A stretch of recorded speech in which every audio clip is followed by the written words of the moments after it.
but to blame the Second Amendment and kill thousands. Hundreds on this side. But they got corrected yesterday in some comments. I've been saying 3 Border Patrol, 3 police officers for like 2 years. It's like 10 now conservatively dead from those guns traced directly just on our side of the border. Over 200 U.S. citizens estimated. Thousands. The Mexican government estimates 2,000. I think that's conservative. Of the 40-plus thousand traced directly to guns shipped in by the ATF. They didn't just let them leave the store. That was the cover. They put out in the news the limited part when it came out in federal filings. So they said, we'll just give them the smallest part and make it all about that. It's a basic psychological warfare. I had Lieutenant Colonel Anthony Schaefer on yesterday, who ran the bin Laden program trying to kill him, who was blocked twice from killing him. And he said, I agree with you. They're letting terrorists attack us and funding terrorists so they can take our liberties. This is a guy who has had the highest security clearances you can get. Part of prestigious government think tanks, correspondent on all the big networks, and he point blank says, no, you're right.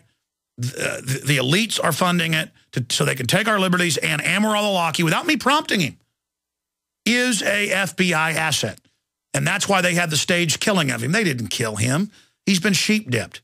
Just like they do with special forces. Oh, they died in a helicopter crash. Yeah, right. Changed their identity, everything. That's declassified. They've been doing that since the 40s. In fact, I'm just going to keep my mouth shut at that point. But the issue here is that it's a fact that 4 of the 5 leaders of al-Qaeda work for the U.S. government on record and were born here in the United States. And you're like, well, so there isn't Muslim extremists? Of course there is. Who do you think commands them? They'll find people that really do want to blow stuff up and hurt people, but they're almost always led by British, Israeli, U.S., or Saudi forces who all stand to gain. And you got to love it. 15 of the 19 hijackers are from Saudi Arabia, but we attack Iraq.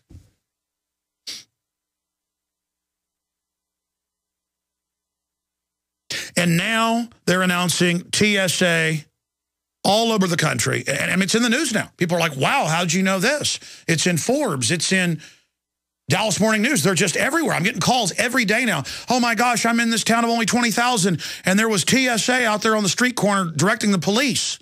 Oh, my gosh, I went to a middle school basketball game, Alex. We're talking 200 people. People send me the videos. They're all over YouTube every day now. Not every week. Now it's every day. And they come, and there's like regular army with sidearms at the basketball game in New Mexico or Connecticut. And then I see the photos on the Marine Corps site at the local base or the Army site. It's always different. And it shows always like a 3-year-old opening their Hello Kitty bag, and the troops are searching it like it's cute and fun. And they had the Texas Guard and National Guard.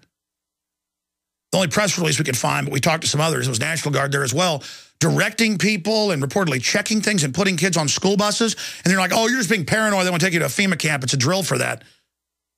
What's to acclimate the troops and everybody that, yeah, we drive buses, we put kids on them. You know, we take kids in as part of a community program, helping the poor kids. All sounds reasonable. Until you read Army Times, until you read all these mainline publications where they said, we're just getting to know the public, Stars and Stripes, remember like 4 years ago, we're just letting everybody know we're here to help them with our assets. And so Jaws of Life cut somebody out in South Dakota. Helicopter flies 100 miles with the Jaws of Life. Army helicopter lands, cuts you out. It's on the news. Army helping, winning the hearts, and we're being acclimated for occupation. And it says in the articles, they're acclimating us in a friendly way. And then, you know, in the same article in Army Times, what it was, Brigade Homeland starts tour, and then the date. They actually pulled it out of there like a week later after we made a big deal of it. But it had the colonel in there going, yeah, we're here to help Jaws alive, car wrecks, drunk driving checkpoints, and sadly, it's got to be done. We're preparing to pull triggers on the American people. Pull triggers. It got saved on the web before they removed that part. But then I was given in 98, because the FBI pulled up Mike Hansen. It's in Takeover. He was driving up to Waco to do a roofing job. He had a construction company on the side, along with doing camera work for me, volunteering like once a week or so. And he also worked part-time sometimes. The point is, Mike calls me. I was doing my daytime show. was in daytime and nighttime. Then he says, yeah, there's Army out here searching Greyhound buses. And then the FBI pulls up and comes over and says, get out of here. Here's the press release. Stop trying to videotape this. It's national security. And it turned out they gave us a secret document.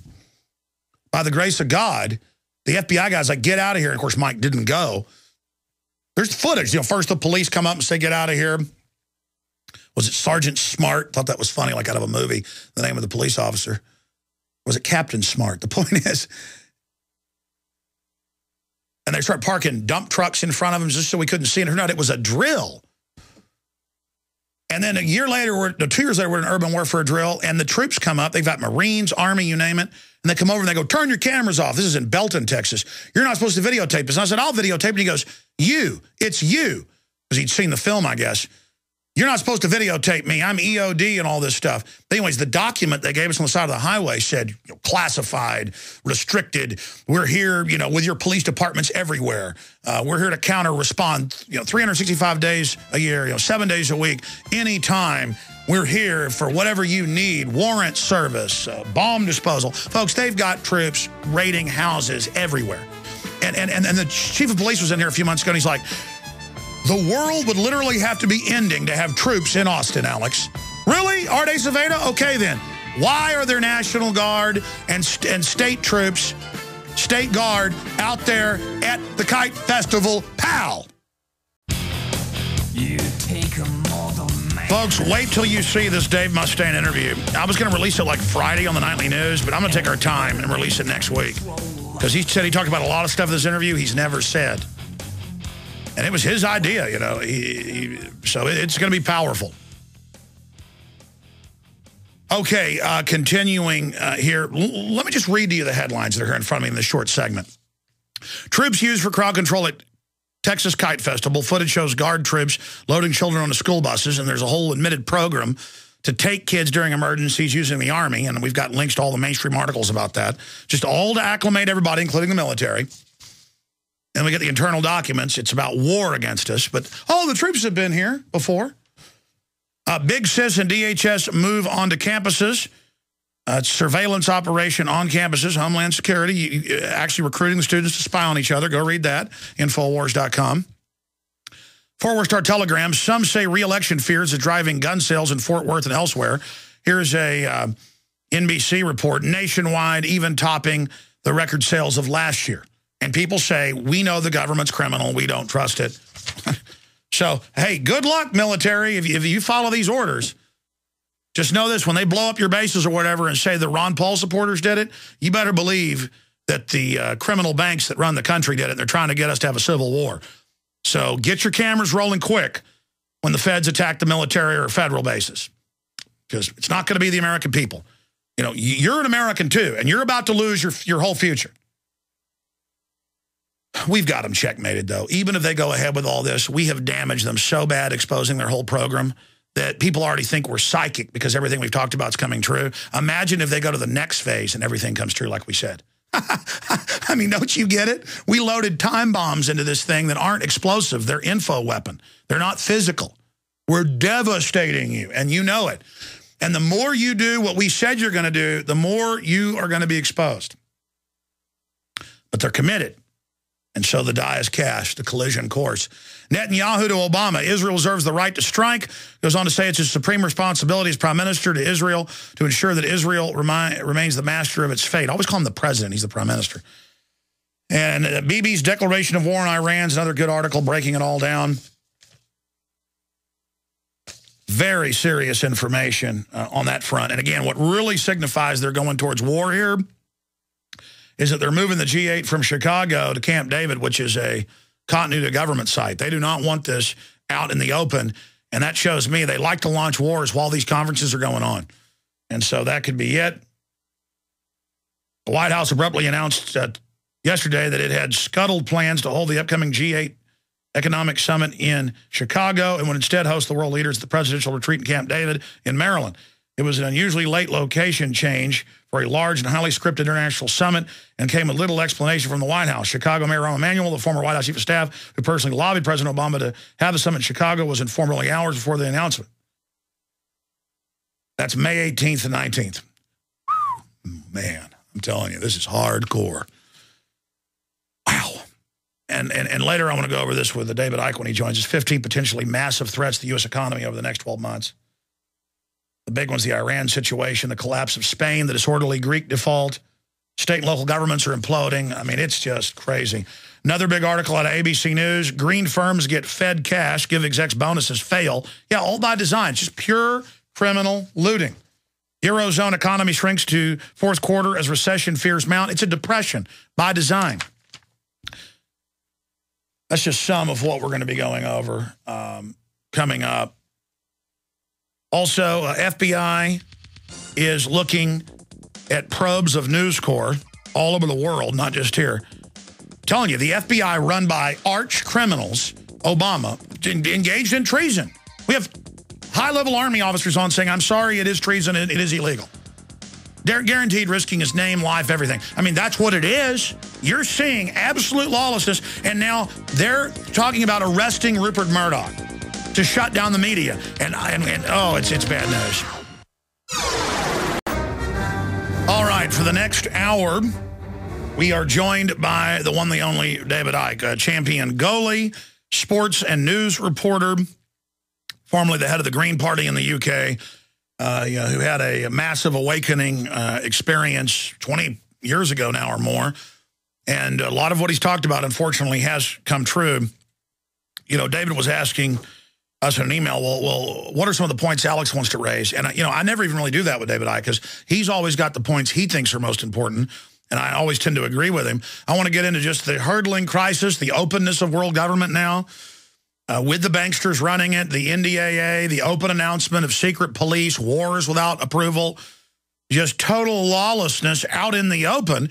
And there is, what he predicted and others did as well, a giant accelerating awakening happening. So we are living in an incredible time, to say the least. We are at the crossroads of human destiny. DavidIcke.com is his website. Also, I'll be plugging this throughout. He is coming to the United States, speaking at 2 events in Hawaii this month, in Honolulu, all day on March 24th, and Maui, all day on March 31st. He has a new book out called Remember Who You Are. And he joins us now. We're going to break in about 3 minutes, David. But give us a prelude. What are some of the biggest things on your radar screen right now? Well, first of all, it would be nice while I'm in Hawaii, if I can find Obama's birth certificate. I shall be looking as best I can, but I'm not confident. Funnily enough, I think one of the most relevant things that gets missed a lot of the time is that you currently have the President of the United States visiting you. He's just arrived in America. He's there now. He's called Benjamin Netanyahu. And this whole area of how what I call Rothschild Zionists, which is not Jewish people over in total, it's this, what I would strongly suggest, Alex, is a secret society at its core, created and controlled to this day by the Rothschilds, that has taken over American government through organizations, not least AIPAC, and by putting their people in the key positions to control finance, to control the State Department, to control all these areas that are pushing and pushing and pushing for this agenda that you've just been talking about. I mean, someone like Joseph Lieberman, for instance, Rothschild Zionist, again and again comes up to articulate and try to promote things that are in the agenda, not least, of course, in his case, censorship of the internet. And this is an area that we really, need to stop hiding from and pussyfooting around, because this is not about it's Jewish people. No, it's a secret society, which is not entirely Jewish people either. As one of the few things that Joe Biden has ever said that I agree with is when he said you don't have to be Jewish to be a Zionist. No, you don't. People like John McCain are Zionists in my definition of that, and they push that agenda. Why do you think Israel wants war, or some of the interest over there want war so bad? Well, because, what we have, and we've got to break shortly, but what we have is a global structure, Alex, which is akin to a transnational corporation. If you look at something like McDonald's, it will have a headquarters somewhere in the world, in America in this case, And in each country around the world, McDonald's will have subsidiaries like other transnational corporations, and those